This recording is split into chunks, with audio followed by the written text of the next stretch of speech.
Welcome to Drops of Hope, a new podcast created by members of the Webb Bridge Middle School 7th Grade Character Council. Drops of Hope's mission is to help WBMS and local communities understand the water issue in South Sudan and encourage them to join forces with WBMS to make a positive impact. We are your hosts, Mayank, Shoria, and Amog. We have a special guest joining us today, who is the Executive Director of Water is Basic, Carrie Ward. Water is Basic is a non-profit organization that began officially in 2010 with a vision to help bring clean water as quickly as possible to the people of the newest country in the world, South Sudan. Thank you for being here today, Mrs. Ward. Can you share with us how you learned about Water in Basic and what made you want to join this organization? Of course. First of all, thank you so much for having me, for inviting me today. And I appreciate all that you all are doing to not only learn about South Sudan and the people of South Sudan, but to also raise awareness with this and with your walk and make a difference with the fundraising. I really appreciate that. So I learned about Water is Basic when it first started. So I graduated and was a teacher at first, and my husband and I lived in Texas. We started our family in Texas, and that time we were a part of a faith community where one of the pastors was on a board, an East African board, where they went to South Sudan, at the time it was Sudan, talking about how can we bring about peace and reconciliation in these war-torn countries. And they talked about schools, hospitals, investing in infrastructure, and a little old man from South Sudan raised his hand and said, we can't do any of this if we don't have clean water. We have people dying of clean water. So I happened to be in the audience when he was sharing this, and I was very inspired. I was impacted by how people are affected without access to clean water, and also impacted by the solution that could be made. And so at that time, that faith community raised the money to buy a rig and train local teams so they could drill a borehole. So my first touch with Water is Basic was fundraising. I did a walk just like you all do with the school, and after many years continued to do that, I was actually invited to go in 2015 to go and meet the local teams, meet some of the communities. After that, I joined the board, and then in 2017, when Water is Basic US grew and we needed to do more fundraising, I joined as a staff member. So I've been on staff with Water is Basic since 2017. Well, we really appreciate you sharing this, Ms. Ward. We are so fortunate in America to not struggle with access to clean water, and therefore many of our listeners may not know much about the water issue in South Sudan, but our podcast, Drops of Hope, wants to educate people and inspire them to join in our efforts to help. So, Ms. Ward, we understand you have directly worked with the people in South Sudan. Can you share with our audience some of your experiences to explain what it's truly like for those living in South Sudan?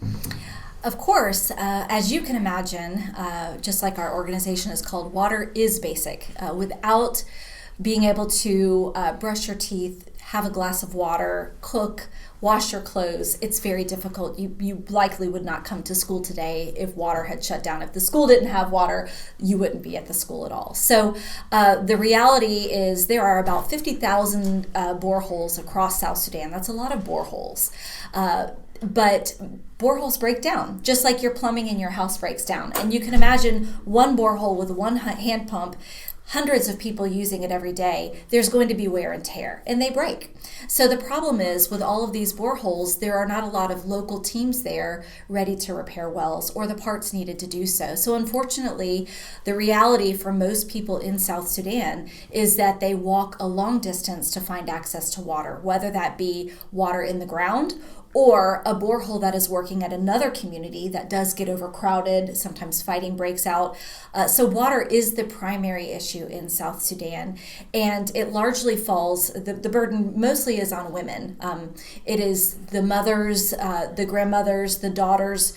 They are tasked with getting the water, and so if water is not made available at their homes, the girls miss out on going to school. And women, for example, if they don't have a well in their community, have to walk a long distance to get water, sometimes 30 minutes, sometimes more. and typically would need about 6 jerry cans for a family. We talked to one woman who said during the dry season, when there was no groundwater for her livestock to drink, she has to get more jerry cans of water. It could be up to 10 jerry cans of water to provide drinking water, cooking, feeding your livestock, watering your garden. And so that's an entire day that is consumed by just walking to get water. So you can imagine how communities are changed when they have access to water and only have to walk maybe 5 minutes as opposed to 30 minutes. Lives are changed. Thank you. Your stories really help us understand more clearly the struggles there. Thank you for sharing. Of course. We know that Water is Basic innovates sustainable, women-led, local solutions to basic water problems. We learned from your website that women raise 75% of all crops, raise 50% of the livestock, yet only collect 10% of the income, and only earn 1% of the assets in Africa. So, Miss Ward, what are some ways that Water is Basic help women in South Sudan? It's a great question. So, as I mentioned, fetching water is primarily the woman's responsibility. So, during COVID, we took a step back as an organization and dreamed, where are we heading with our local teams? And we talked to our local leaders and thought, where are some areas we can improve upon? And we've known that when women are involved in being part of the committee that oversees a well, they make sure that well is going to stay functioning. They help decide how many fees, what fees to be collected. They help decide when to shut the well down, how to protect it, how to build a fence, because they know that they are the ones to get the water and they want to invest in their children. And so we thought at that time, when we were dreaming about what's next, why not involve women as a part of the solution? And so what we do now, it's called our Women's Well Repair Initiative, and we've had 3 different trainings. We recruit, and I say we, this is our local teams, all South Sudanese.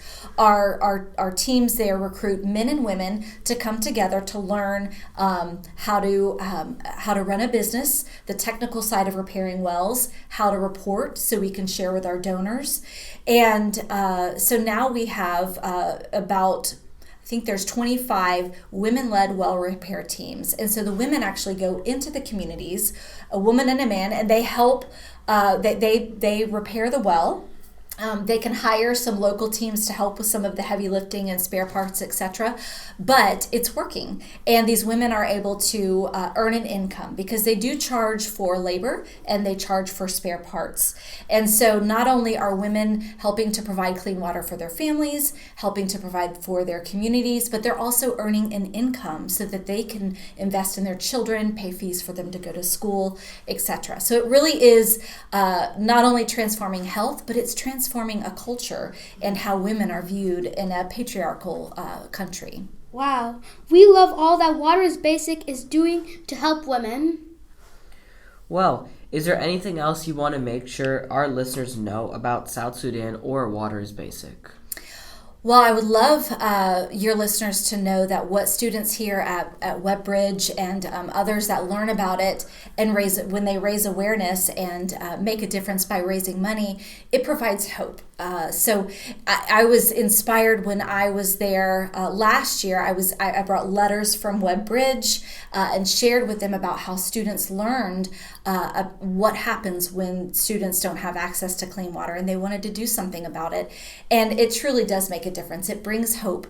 I will say that Water is Basic. A couple of things are most important to us, and that's number one, that people gain access to clean water. So that's our goal, and we are not going to stop. We're going to continue to train teams. We will be covering all of northern Bahr Ghazal, which is a state in South Sudan, with our next training, and then we'll move to the next state, and we want to train more local teams. So water brings hope, water brings health. Water is Basic empowers women, and I appreciate you all being a part of that. Well, thanks. This is great information. So, before you leave today, can you share some of the ways all our supporters at home might be able to help Water is Basic? Of course. I think coming to the Walk for Water that you all will share about is huge, because that is a great learning opportunity. You all have done a lot of research, and I know at your learning stations, that's a way to really learn, and you all are raising awareness. You can go to our website at waterisbasic.org to learn more. We also have videos. We have one video, for example, of a young girl named Gina. The video is called Rue. It's about a day in the life of a 12-year-old girl and how her life is transformed with clean water. If you have social media, you can follow us and share on social media. We often put our well reports up there and share real-time news on our social media pages. And also giving. Like I said, our teams do charge fees for spare parts and for labor, but what Water is Basic does, we invest in the training of these teams. We also invest in the spare parts to make available, and that takes money. So if anybody has the means to help support monetarily by giving, that definitely makes a difference. And don't forget, please register for the Webb Bridge Middle School and the Autre Middle School Walk for Water fundraising event on Sunday, March 3rd, 2024 from 2 to 5 p.m. It is only $10 a person to register. Link to the walk registration, Village Market host a booth registration, t-shirt purchase, and direct donations to Water is Basic are located in our show notes today. Thank you for joining us, Ms. Ward. And thank you to all listeners for tuning in to listen to our very first episode of Drops of Hope with Ms. Ward and Water is Basic. Thank you for having me.